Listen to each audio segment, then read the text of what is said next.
The Glasgow Film Theatre has long held a special place in the hearts of Glaswegians. Since opening its doors in 1939, it has witnessed the rise of the multiplex, the IMAX and 3D technology. But today the GFT remains as popular as ever, with over 200,000 moviegoers passing through the doors last year alone. GFT was the first purpose-built art house cinema outside London, so the second in the UK.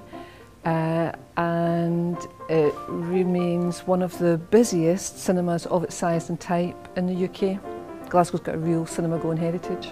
I've always enjoyed films that way, you know. I was a kid, I enjoyed films. Strangely enough, I was born above a cinema, and I always liked cinema that way. And when I left school, I came into this business, and I've been here ever since. The average for a cinema in the UK is around about 45,000 people per screen. So in our two-screen cinema, we should be seeing 90,000 people a year. Last year, we're seeing over 200,000. We're bursting at the seams. Why have we survived? By listening to what people want and then acting on what they tell us. GFT is quite a unique environment in here. You've got Cineworld not far from here. I don't know, very mainstream in it. You get it's alright if you want to see Batman on the big screen, but it's quite unique in here. I'm into tickets for a Wonderful Life for Christmas. It's nice to get in there and get a wee bite to eat and a wee drink and take a wee whisk in and watch a film with you. I like it because it's got such a selection of foreign language films that you don't really get a chance to see otherwise. All these movies that go to Cannes and never get to show on big multiplexes, they're all here and they're much more entertaining than any big Hollywood blockbuster. I think because it's one of the few cinemas in the UK now that's actually programmed from Glasgow.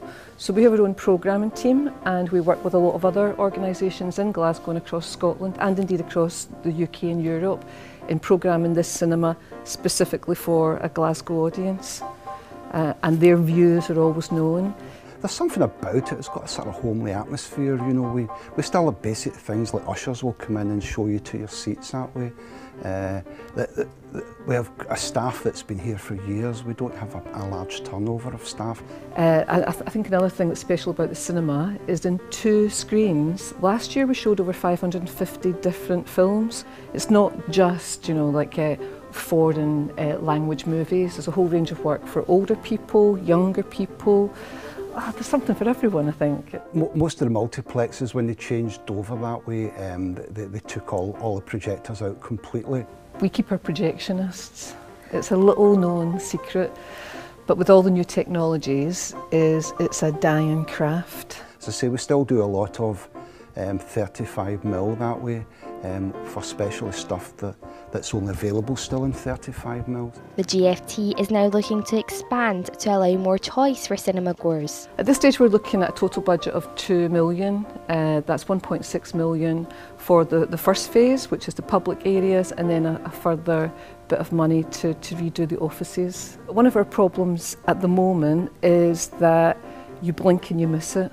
And I think that's the thing that if you speak to anyone, they'll say, I seen this movie last night. Oh, you can't see it now, it's gone. Because we've only got the space to show it that once or twice. The most recent plan is that we use Cafe Cosmo, which is currently, if you think about it, 200,000 people trying to cram into that very small space. It doesn't work.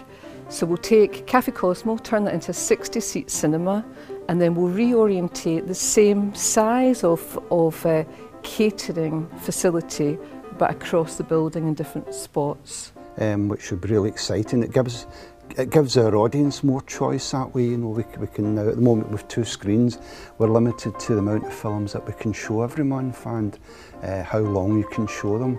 Been coming here since it was the Cosmo in what, about 1970 or something like that. It's been here as long as I can remember, you know what I mean? And I'm probably fairly new to this. I've only been coming here about 5 or 10 years, but it's a unique, the atmosphere's good.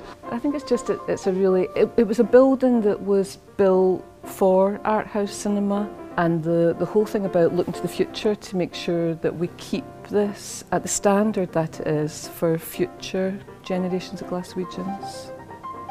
It's special.